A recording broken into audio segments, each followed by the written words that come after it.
Hello everyone, I am here with a new topic, conflict management. Conflict management is the practice of being able to identify and handle conflict sensibly, fairly and efficiently. We cannot deny the concept of conflict in the workplace. So conflict in a business are a natural part of any business, and it is important for you to understand the conflict and know how to resolve them. Conflict is a state of discord caused by the actual or perceived opposition of needs, value, and interest of a people. A conflict can be internal, which means arises within oneself, or external, which means between the two or more individual. So conflict explain many aspects of social life, such as social disagreement, conflict of interest, and fight between individuals, groups, or the organizations. So conflict arises when two or more parties with perceived incompatible goal seeks to undermine each other goal seeking capability. Or we can say that it is a process that begins when one party perceives that another party has negatively affected or it's about to negatively affect something that the first party cares. So we can say that conflict have certain features or the characteristics, like it arises when two or more individual or group think differently, and it is caused by the different perception that different individual hold about the same object or goal.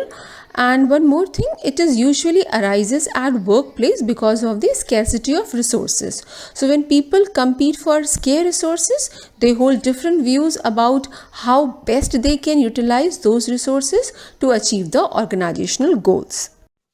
Now the next one is a transition in conflict thoughts, which is travel from the traditional view to human relation view to interactionist view.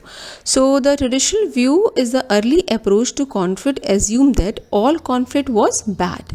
Conflict was viewed negatively, and we can use conflict along with the words like violence, destruction and irrationality to reinforce its negative connotation. Conflict by definition was harmful and was to be avoided. The second view is human relation view, argued that conflict was a natural outcome in all groups and organizations. So because conflict was inevitable, the human relation school advocate acceptance of conflict. It cannot be eliminated, and there are even times when conflict may benefit a group performance. The third view is interactionist view. While the human relation view accept conflict, the interactionist view encourage conflict on the grounds that a harmonious, peaceful and cooperative group is prone to becoming static, apathetic and non-responsive to need for change and innovation. So the major contribution of the interactionist view therefore is encouraging group leader to maintain an ongoing minimum level of conflict.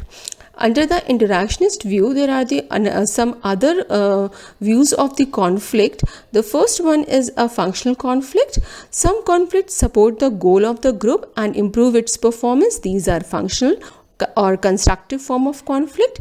In addition, there are the conflict that hinder group performance. They are called the dysfunctional conflict. Sometimes it is called a destructive form of conflict. Task conflict relate to the content and goal of the work. Relationship conflict focus on interpersonal relationship, and process conflict relates to how the work gets done. Now it's time to understand the process of conflict, which is a 5-stage model: potential opposition or incompatibility, cognition and personalization, intention, behavior, and the 5th stage is the outcome. So the first stage of conflict process is potential opposition or incompatibility. It includes the presence of a condition that create opportunity for conflict to arise. So the condition that can cause conflict are communication, structure and personal variables. Communication means insufficient exchange of information and noise in the communication channel.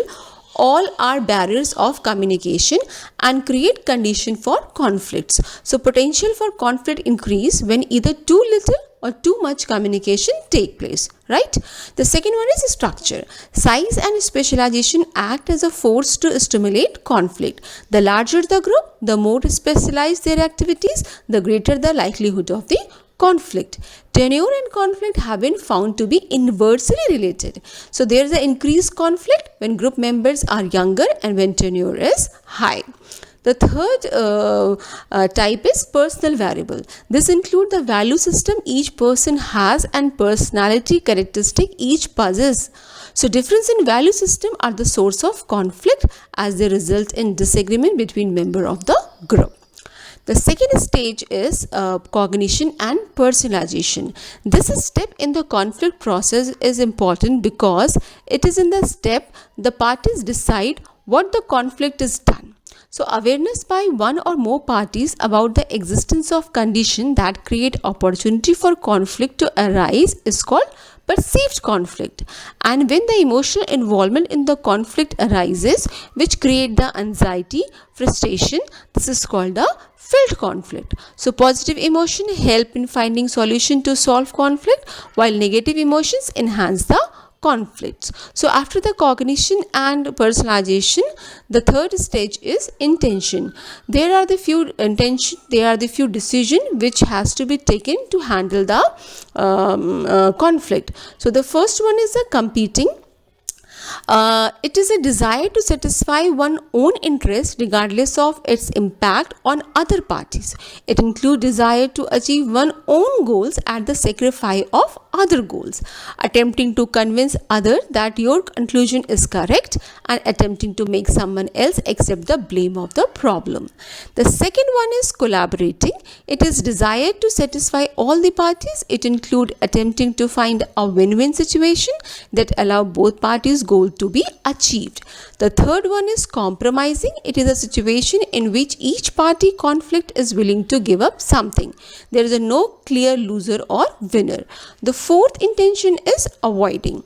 Avoiding means a desire to suppress a conflict. It includes ignoring the conflict and avoiding others with whom one disagree.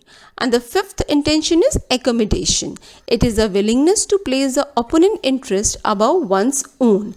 It includes sacrificing one's goals to maintain other parties' goals. So whatever intention you are having, that may leads to the conflict resolution. The fourth stage is behavior. The behavior stage includes the statement, action and reaction made by the conflicting parties. These conflicts behavior are usually overt attempt to implement each party's intention, but these behavior have a stimulus quality that is separate from intention. As a result of miscalculation or unskilled enactment, overt behavior sometimes divert from original intention. After the behavior, the last one is a outcome. The action reaction between conflicting parties result in two kind of outcome, whether it will increase the performance or decrease the performance, or we can also call it as a functional outcome or dysfunctional outcome. Under the functional outcome, conflict result in improved performance of the group. It improves the quality of decision, bring about creativity and innovation, and encourage interest and curiosity among group members. And dysfunctional outcome reduce the effectiveness of the group. It is as a result of uncontrolled opposition. It lead to destruction of the group, and it also reduce group communication and group coordination. There are endless reasons or causes of organizational conflict. Few are listed here. The first one is differences in goals. Different goals of individual or group leads to conflict amongst them. In order to maximize profit, production department may want to produce limited variety in large volume so that costs are minimized, and the sales department may feel that selling products of different size, color and model can increase sales and thus minimize cost. So differences group goals lead to conflict between the two. It may even affect the quality of product also. The second one is concern with self only. Members are likely to experience conflict in a group of their main concern in their own interest. They engage in conflict if they have a narrow perspective, result in focus on short-term gain. The third one is interdependence of task. When work is passed from one unit to the another, interdependence amongst unit can lead to conflicts. Output of first unit become input of the second unit. If first unit fails to process its work on time, the second unit will have to wait and they idle till it receive the process. So this can cause intergroup conflict. The fourth one is ideologies. If ideologies conflict in a group, stereotyping may result so that people act out their parts rather than cooperating for a good of the whole. If member of the group can accept that ideologies can be varied and that people can work together in despite of difference, understanding may ensure. Another cause is excessive competition. Organizational resources like men, material, money, space, these are the scarce and each unit wants maximize share of it. So competition amongst unit for maximum share of resources lead to conflict. Many groups work together towards uniform norms or standard of behavior, but expectation of uniformity may lead to the intolerance of differences. They may lead to the varied norms. The next one is the personal characteristics. When group members differ in work attitude, age, education, temperament, and status level, the potential for intergroup conflict is high. The next one is the types of conflict. The first one is an individual conflict. Though generally conflict arises between two or more persons, it may also arises within an individual. This happens when a person cannot reconcile amongst his competing goals or when his behavior is different from what is expected. So there can be goal conflict and a role conflict. Goal conflict means when individual face mutually competing goal amongst which he has to choose one. He often face the conflict of which goal to choose. This conflict can take three forms. The first one is approach conflict. In this form, the individual has to choose from two or more equally attractive goals which are mutually exclusive. The second one is approach avoidance conflict. In this form of conflict, the person face an alternative which has both positive and negative consequences. And the third one is avoidance conflict. In this form of conflict, the person face two mutually exclusive goals, both of which he does not like. The second individual conflict is role conflict. Role is an expected set of behavior that a person exhibits by virtue of his position. So role conflict arises when role exhibited by a person is different from his anticipated role. Performing one role means rejecting the others, and he cannot satisfy all the expectation of his role. The second set of conflict is an interpersonal conflict. When conflict arises amongst people of different level or functional area, it is called a interpersonal conflict. It arises if the people interacting with each other have different ego state, have different value system, have diverse background. The interpersonal conflict again have the two kinds of conflict, the vertical conflict and the horizontal conflict. When conflict arises among superior and subordinate in the chain of command or hierarchy, it is said to be the vertical conflict. And when people at the same level in the same functional or the different functional area interact with each other, they share skill, resources and information which may not lead to desired outcome. This can lead to the clash of interest and interpersonal conflict. The third type of conflict is intergroup conflict. When conflict arises among different groups in the organization, it results in intergroup conflict. When groups interact with each other and differ in their opinion and thinking, conflict arises amongst them. There are the various reasons, like when the two groups have different goals, conflict may arises. When two groups share common resources, they struggle for them and conflict may arises. If one group depend upon the another for the completion of tasks, their interdependency may become the cause of the conflict. And when two groups hold different attitude, values and belief, they strongly work to promote their group interest, and promoting group interest may result in conflict amongst working of different groups. So how can we resolve that conflict? So there are the few conflict management styles. They may be divided into two parts, the avoidance mode and the approach mode. Avoidance mode of conflict management aim at avoiding or postponing conflict in a variety of ways. There are basically four forms of avoidance mode or avoidance style. The first one is resignation, the extreme avoidance mode. With a sense of helplessness, conflict is seen as a part of reality arising out of unreasonable stand of an outgroup, usually seen as hostile. Like Mr. Mukherjee and Mr. Gupta both are working in a particular company and they are working together on a project with difference cropped up between the two.